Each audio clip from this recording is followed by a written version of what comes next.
ये कुल प्यार नहीं बा। इसको आप प्यार का नाम दे ही नहीं सकते। चला खैर हम उधर ना जाए चाहते ही हम आप लोगन के बतावे चलत ही हमारे कुछ इस विराह में बुजुर्ग लोग इस महफिल में बैठे गए तो दो लोगन के मन का लायक तो हो गई भैया। ए बिरहा में भी धुन आप लोगन के मन लायक बा, लेकिन जे बैठल बा बिरहा सुने बदे ए घोर ठंडी में बिना रजाई का वो हमारे लिए पूजनीय बा। और जहाँ तक मेरा अपना मानना है नीतूराज को लोग धुन तर्ज से नहीं बिरहा से जानते हैं। तो आइए एक बिरहा हम आप लोगों को सुनाने जा रहे हैं कि बात मौके कमिली विवाहे कमिली। कहना के मास्टर 4 लाइन भूमिका में भाव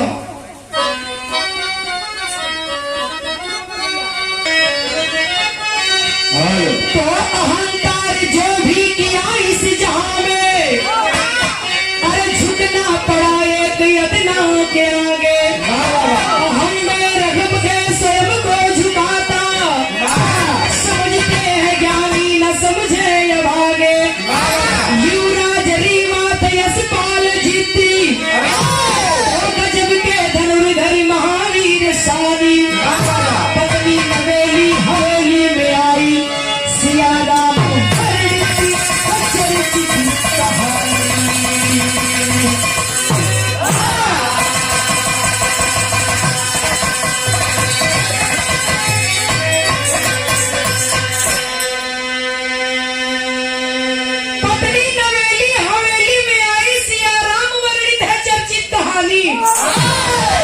युवराज यशपाल रीवा रियासत के राजा युवराज यशपाल का जब बियाह भई पंचो नई नई दुल्हन रानी आई भाई राजमहल में। हे भैया एक काम कैला इको एक काहे कम करतो इको कम मत करा। हालो हालो बढ़ाओ बढ़ाओ हालो बैठा रानी आई रही ब्याहे गए आई रानी सुहाग रात के सेज पर बैठे वही राजा का इंतजार करत है। बिरहा में एक लाइन गजल है मास्टर, कौन गजल है?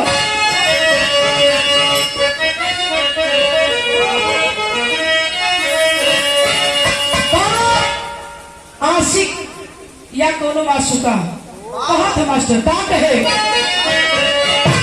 अरे ऐसा पहली बार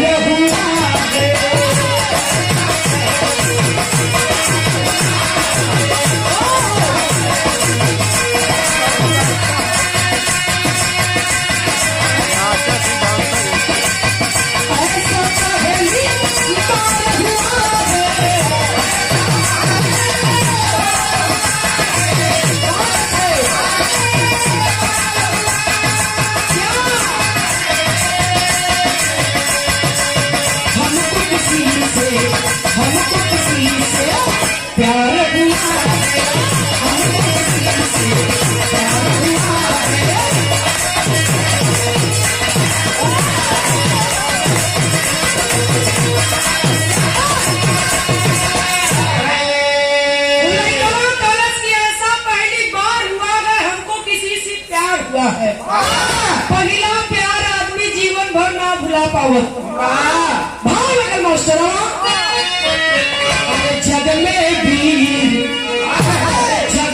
वीर या मैं कहूँ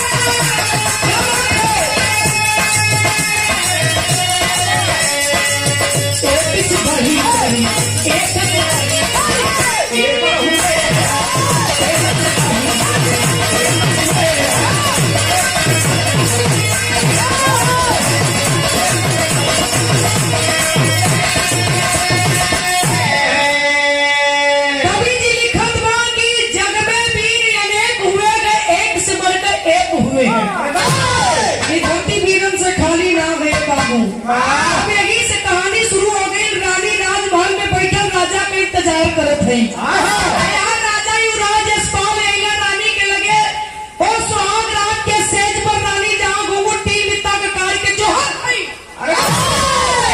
औता राजा कैलन रानी से कहलन का कहलन मास्टर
इंतजार करत रही।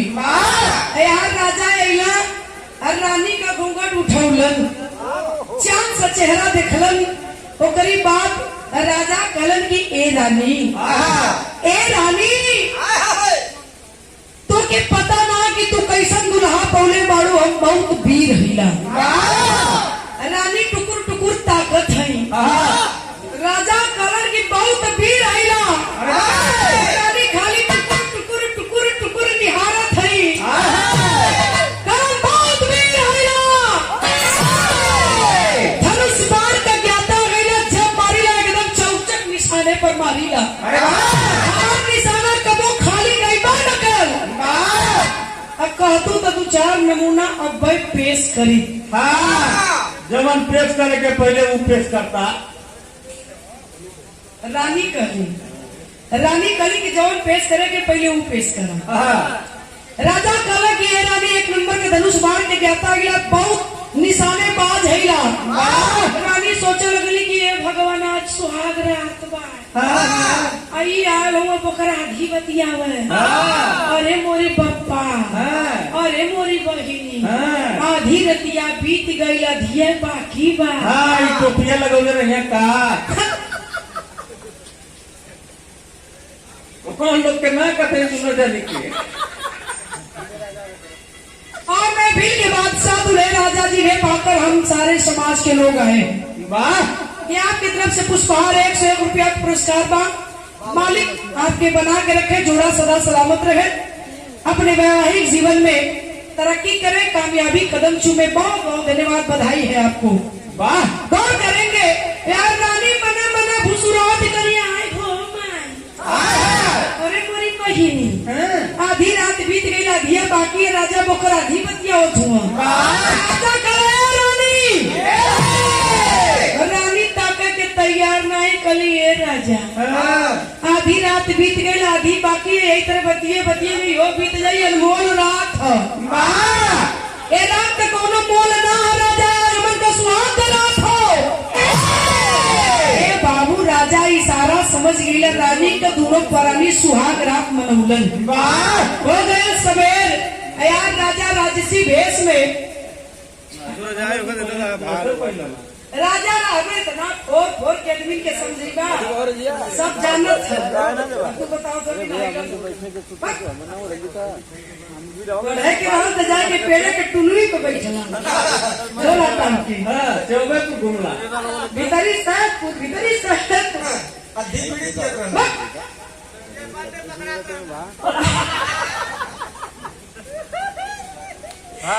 ए भैया यार राजा राजसी भेष में अइले कला उठावा अब्बा मारो रानी कली की ओर भाई रतिया बीतल एक लाइन बिरहा में तर्ज लगल स्वर्गीय बेचन उस्ताद को का नाम है?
हमारे पिता समान वो भी समझ जाएंगे, लेकिन नौजवानों को समझना बहुत जरूरी है।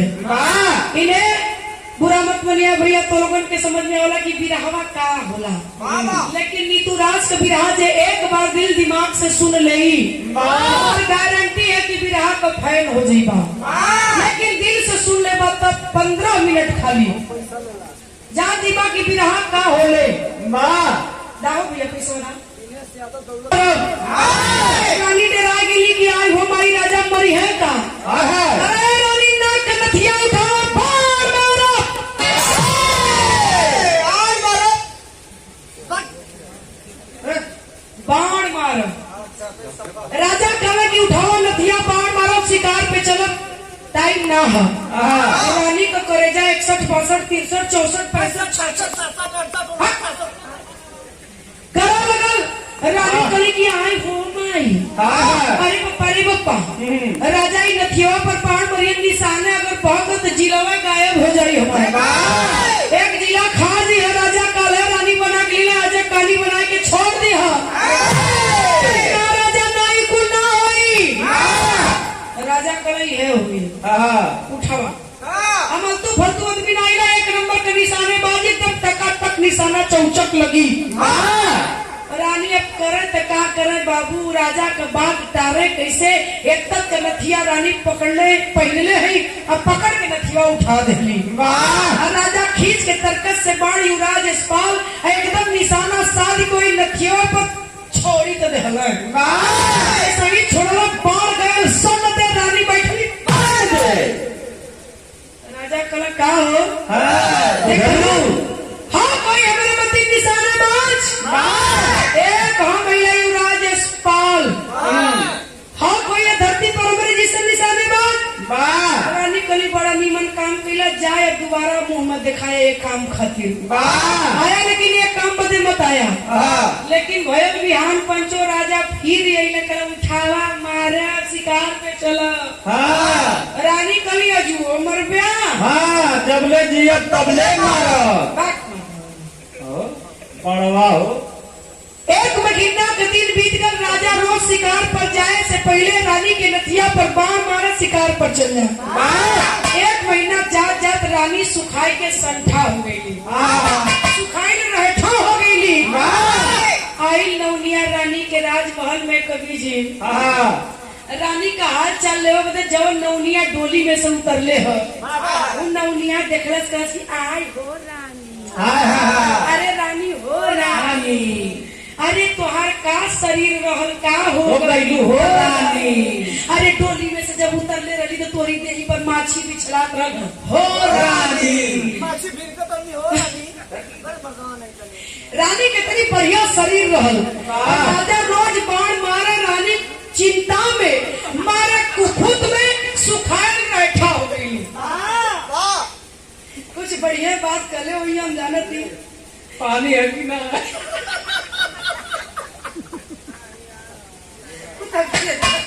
वीरेंद्र ए भैया यार नौनिया कलश किए रानी तो के भयो का बीमार उमार हो का तो के टाइफाइड मलेरिया पकड़ ले का रानी कली चुप हमार जिंदगी जाए जाके तब ओकरा अधिपतियावत है का बात है रानी रानी कली अरे तो गलवा रोज मारल अरे नौनिया रोज शिकार पर जाए से पहले तो गलवा मारल त रानी नौनिया रहल मजाकी करे ए रानी राजा तबिया के लिए आई ना हाँ के मारी उना मरिया तो तू मरबा काला जब इतनी बात नौनिया रानी कली की चुप रहो बुकराधी मत बतियाओ रजवा नथिवा पर बाढ़ मारना और निशाने कबो बहुत गए तो हमार आंखें कान ले पड़ी है कोनो उपाय बता जवन कभी तवन दे दे नौनिया करस किए रानी राजा बाढ़ मार के कुछ कहबो करले कि खाली मरो बड़वा मारल रानी कली बाढ़ मार के कहला हो कोई ये धरती पर हमरे जैसन वीर नौनिया पौलस मौका उपाय रानी के बतौने स्टेरी लगा कहू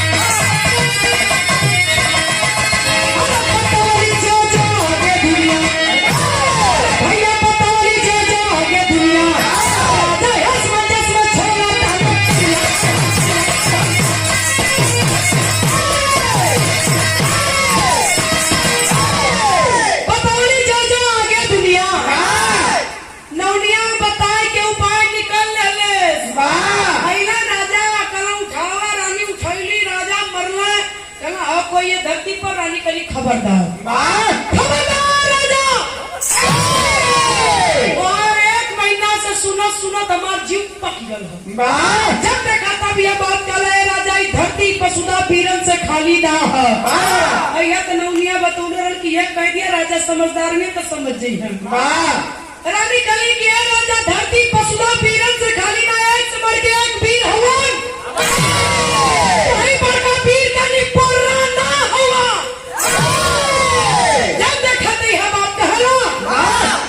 राजा प्लास्टिक के नाधन ये तुरंत बटूर गई राजा कैलन का मास्टर तनी चौकड़ा में आवा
वही में लहा लाता अबे फौजी में हमन पैसा वैसा ले लो जी उससे कर दूंगा फौजी हम देश के मारे तो भैया लोगन के पजाला अब देखा राजा रानी के बतिया के जब सुना रानी कली धरती वीरन से खाली ना तो राजा चल देलक पता लगावे देखी हमसे बड़ा वीर क्या हो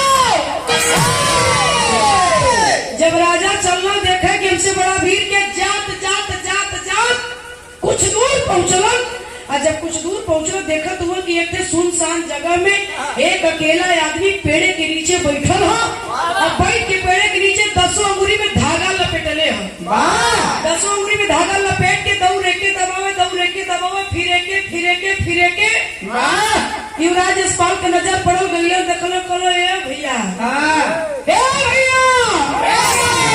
भाई बैठ के अकेले यहाँ 10 अंगुरिया में धागा लपेटले हुआ एके दौड़ दबावत हुआ पारी पारा करत का हुआ कलन बहुत बड़ा बही धैला 50 कोस दूरे अगर मरीज बैठल तब्बो एक जा से बैठल होकर घर बैठल इलाज करीला खाली धागवा लपेटले इला एक टोके में एक टोक के देली ले ले घरे गयल बैठल ये धागवा दबा के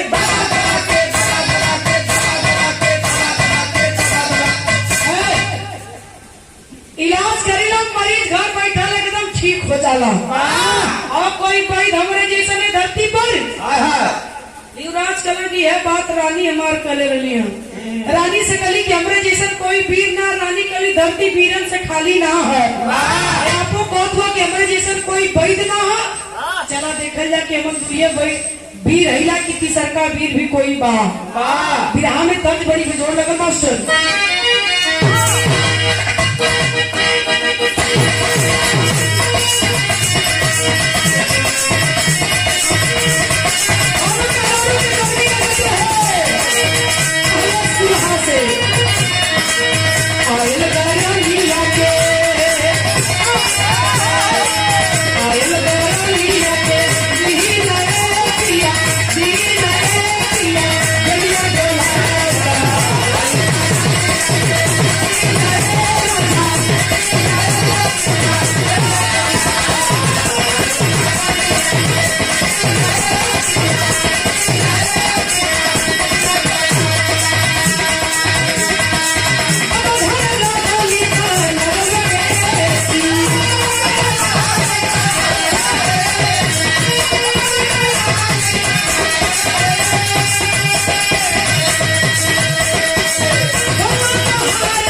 कभी जी बुजुर्ग हो गए हुआ अब कभी जी का उम्र समय खत्म हो गई है कैसे जाना था तू कि समय खत्म है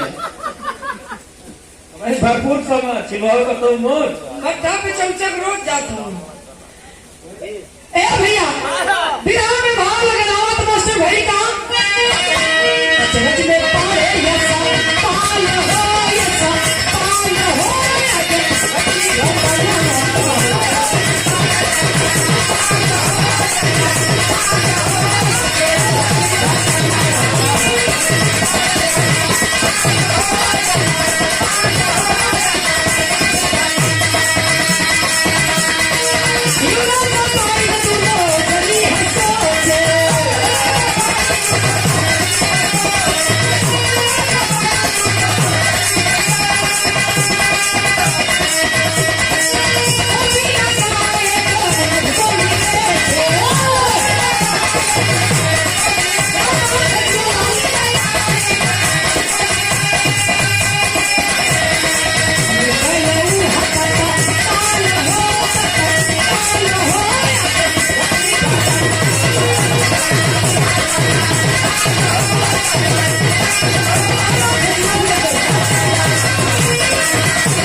के समझ लाए बाबू इधर युवराज यशपाल वैद्य जी चलना की सरकार वीर खोजे बदे जब की सरकार वीर चलना खोजे जात जात जात कुछ दूर पहुंचला जेठ बैसाख में दोपहरिया वही गर्मी के महीना में वही दोपहरिया में एक आदमी अकेला बैठल हो और दोपहरिया का टाइम बैठ के कागजे का गोल का एक हाथे का पोपी बनाए के जौने पोपी में से एक पार से वो पार पूरा चौचक लौके कागजे का एक हाथ का गोल का पोपी बनौले हुआ एक आंख बंद कैले हुआ एक आंखी एक का गई आकाशे ओरी निहारत हुआ निहारत हुआ मुँह से बोले तो वाह क्या बात है आय हाय हाय रे हाँ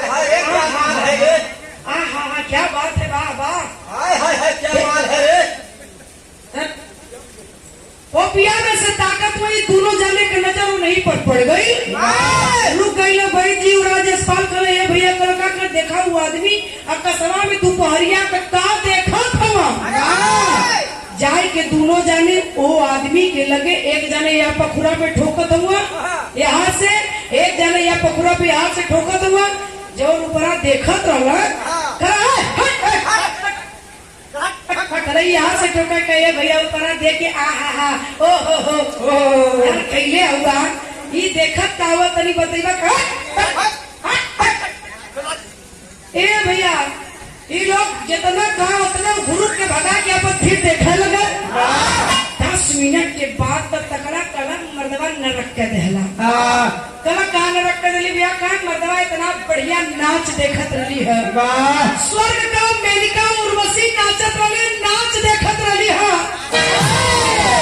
पोपिया से 1 घंटा धरती पर बैठा स्वर्ग का नाच रोज देखीला हम कोई धरती पर हमारे जैसन वीर धरती पर बैठा सूरज का नाच देखा वाला एक लौटा हम महिला त्रिलोकी नाथ अब तो दोनों जाने को मालूम पड़ल कि भुक्ति घुसू के नीचे चल जाये धोतिया छूट जाये कहना भैया धरती पर बैठा सूरज का नाच देखा ना कहना हमारा नाम त्रिलोकी नाथ कहना तू अठलोकी नाथ हुआ चला देखा जाता हमार रानी कली धरती वीरन से खाली ना चलनी खोजे तई वैद्य जी मिल गई ना जो 50 कोस दूरे मरीज धागा द्वारा इलाज कराना तू भी भैली की सरकार भी खोजा चली तो तू मिल गई धरती पर बैठा सोरठ का नाच देखत हुआ तो चलो त्रिलोकी चचा देखा जा तीनिये भी रहुआ धरती पर की चौथा कोई बात चल दिए बिरहा में तर्ज लगल मास्टर बड़ी पुरानी है कवन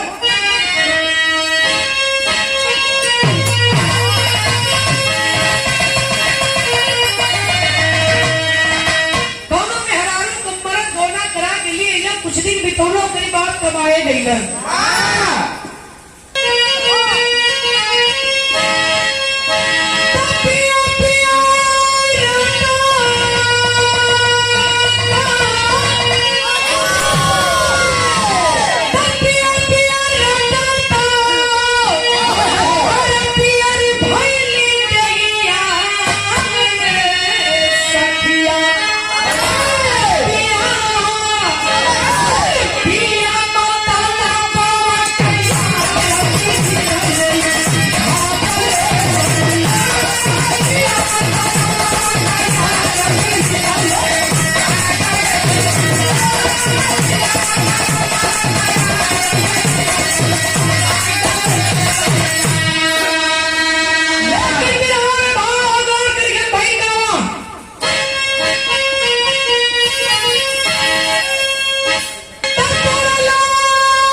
वाले लोग ध्यान दिया है भैया, तीनों वीर जब चलना चौथा वीर खोजे बदे तो जात जात कुछ दूर गईला चौथा वीर तना, लेकिन मिलल के 500 को भीड़ एक दिशा से गोली आवत बा, एक दिशा में जात बा। तीनों भीड़ रुक करके वो भिड़िया में पूछत हुआ कि भैया इतना भीड़ कहाँ से आवत हुआ, कहाँ जात हुआ लोगन? ये भैया ये जूनागढ़ के राजा के एक बिटिया रहली है, आज स्वयंवर रहल बियावा ना भैल बरतिया लौट के जाती है। अरे भिड़िया वो बरतिया का भीड़ हो, कहना भैया बियावा काहे ना भैल बरतिया काहे लौट के जाती है? राजा का बिटिया सीरियस बीमार या क्या बियाह करी? तबले युवराज अस्पाल कहला कि ए वैद्य जी 50 कोस दूरे मरीज के धागा द्वारा इलाज करेला तू तरी चल के राजा की बिटिया के काहे ना इलाज कर देता, काज नहीं तोरे हाथे ठीक हो जाए।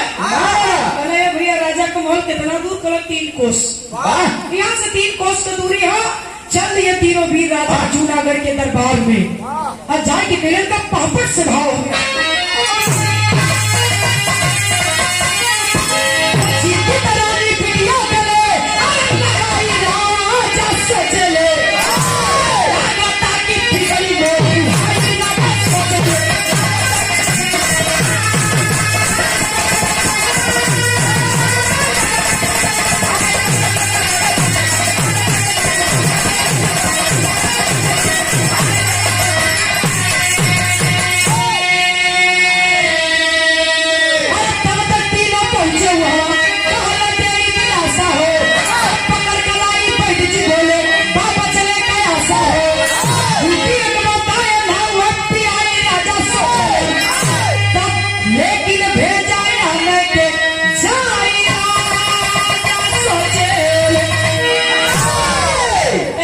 समझ लाए बाबूजी, जूनागढ़ राजा के दरबार में पहुंचला तीनों वीर राजा परिचय पूछला, कला युवराज यशपाल रीवा रियासत का राजा हिला, 1 नंबर का धनुष बाण का ज्ञाता हिला।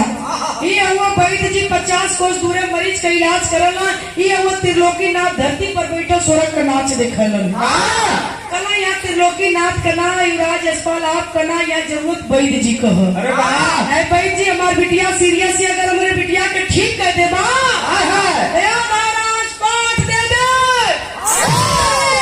तुरंत वैद्य जी राजा के लड़की का कलाई पकड़लन। जैसे ही कलाई का नस पकड़ना बेमरिए धराए गए। कला ये राजा तुम्हार लड़की ठीक हो जाई, लेकिन 6 घंटा के अंदर एक बूटी बतावत हिला, वह बूटी के मिल जाई तब, नहीं तो लड़की तो 6 घंटा के मेहमानों के बाद मर जाई। राजा रानी दोनों प्राणी कला ऐसा बात मत करा वैद्य जी, ठीक कहता हमारी बिटिया के करा तो जल्दी करा, जौन बूटी हम बतावत थी यह बूटी कोई के भेज से जल्दी से मंगवाला। दोनों प्राणी राजा रानी वैद्य जी के सामने हाथ जोड़ के रोवे लगलन, पैर पकड़ के अब तो हलन का वैद्य जी से तनी आल्हा लगावा मस्त।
के हम भेजा।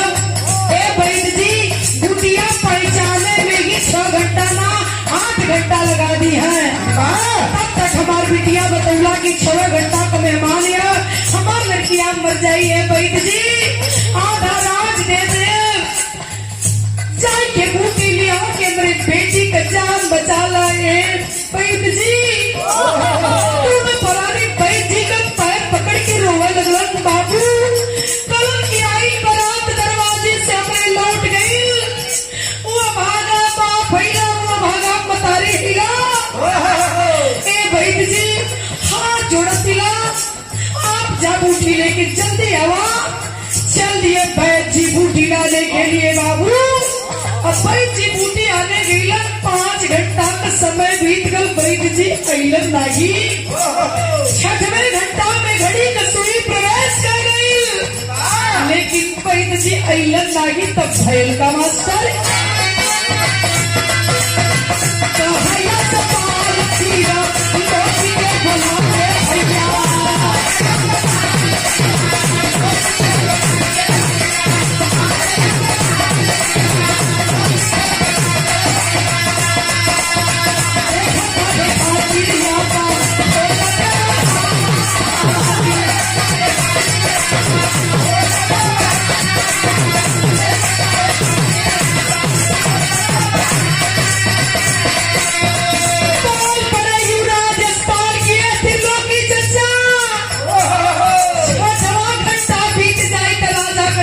मर जाई हो जौने पुपिया से स्वर्गवा में नचिया देखला, तनी वही पुपिया से देखा वैद्य जी कहाँ हुआ अइलन नहीं। निकलन त्रिलोकीनाथ अपन पोपी जमुना पुपिया से स्वर्गवा में नचिया देखत रहलन। निकाल के लगला वैद्य जी के पता लगावे, लगला ताके वैद्य जी पर नजर पड़ गई। जब वैद्य जी के देखला तो कहलन का त्रिलोकी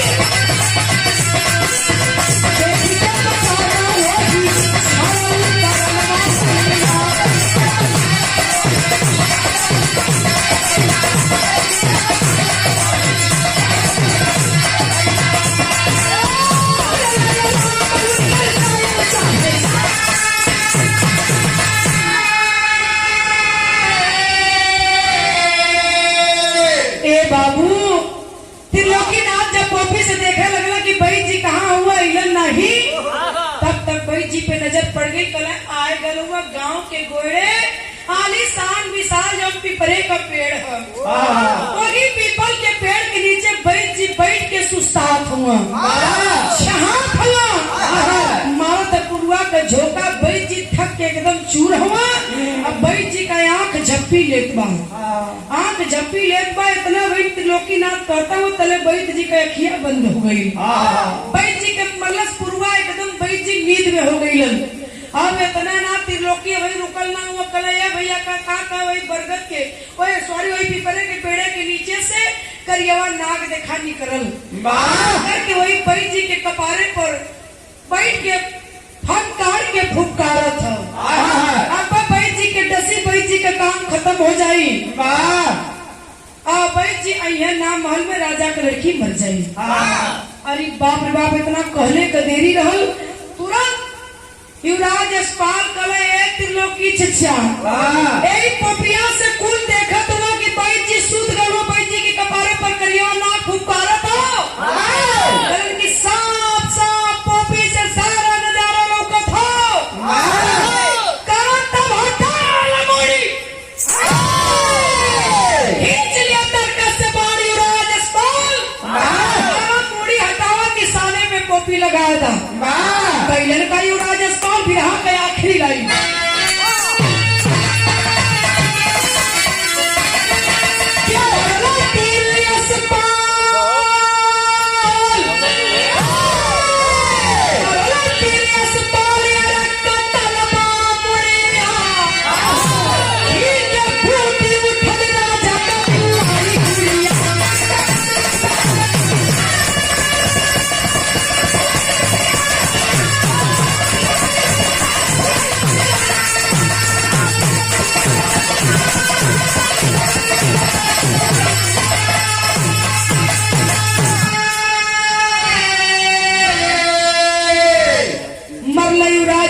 बाल तीर वही पोपी में से सन्नत बाण चलौलन चाय के बाण हुई नगवा का गर्दन खाच से कटवे कैले से जब सर से बाढ़ जाए के नगवा का गर्दन कटले बैठ के निधिया खुल कहा जाता देखा तो नाग दूखंड में तुरंत बैठ जी की नजर घड़ी पर गई करारी बाप रे बाप हम तो सुत गई दौड़ल दौड़ल भागल भागल महल में गई बूटी कुचत पीसत हुआ हाली से कई के लड़की के राजा के पिया देना 10 मिनट का समय जात जात राजा का लड़किया पलंगरिया पे उठ के बैठ गई जब बैठल तो राजा तीनों वीरों का सम्मान करते गए युवराज यशपाल वैद्य जी त्रिलोकीनाथ और एक बात कहते हैं कि है बेटी आई बारात आज दरवाजे से तेरी लौट गई लेकिन अब भी वक्त है 3 वीर तेरे सामने गए बोल बेटी किसके साथ विवाह करेगी बोल पड़ी राजा की एकलौती बेटी हिंदुस्तान की परंपरा है पिताजी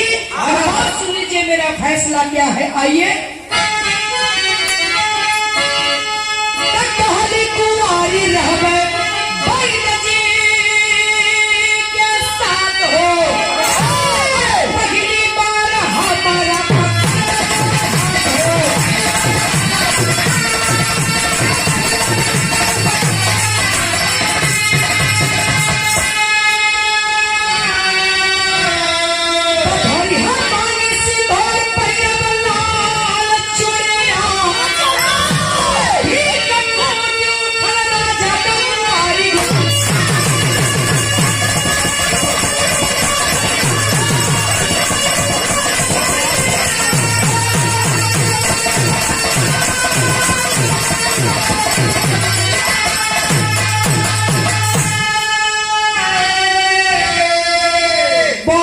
पिताजी मैं वैद्य जी से विवाह करूंगी राजा युवराज जूनागढ़ के राजा बोले जान बचाने में तीनों का योगदान था बेटी लेकिन तूने वैद्य जी को ही क्यों चुना पति के रूप में और एक हिंदुस्तान की नारी यही हमारा हिंदुस्तान है बाबूजी इसीलिए हिंदुस्तान को विश्व गुरु का दर्जा दिया गया बहुत बड़ी वैद्य जी को मैं क्यों पति के रूप में चुनना चाहती हूँ पिताजी यही हिंदुस्तान की परंपरा है पराया पुरुष जिस किसी पराई लड़की की कलाई को पहली बार पकड़ता है जो कि एक जन्म नहीं 7 जन्म जन्मांतर तक रिश्ता निभाता है पहली बार मेरी कलाई को वैद्य जी ने पकड़ा है इसलिए मैं वैद्य जी से विवाह करना चाहती हूँ तर तर तर तर पूरे समाज में सभा में महफिल में ताली बजे लगल राजा के बिटिया के निर्णय पर वाह वाह वाह हो गया संपन्न विवाह वैद्य जी से राजा की बेटी का विदाई का वक्त है अब राजा पूछ रहे हैं कि है बेटी वैद्य जी को तूने अपना पति बना लिया लेकिन योगदान युवराज यशपाल का भी था योगदान त्रिलोकीनाथ का भी था तो इनका तेरे साथ क्या रिश्ता है क्या रिश्ता है बता रही है मास्टर चाचा त्रिलोकी यशपाल मेरा भाई संकट से हमनी के लिहाज में बचाई खेला खेला सबके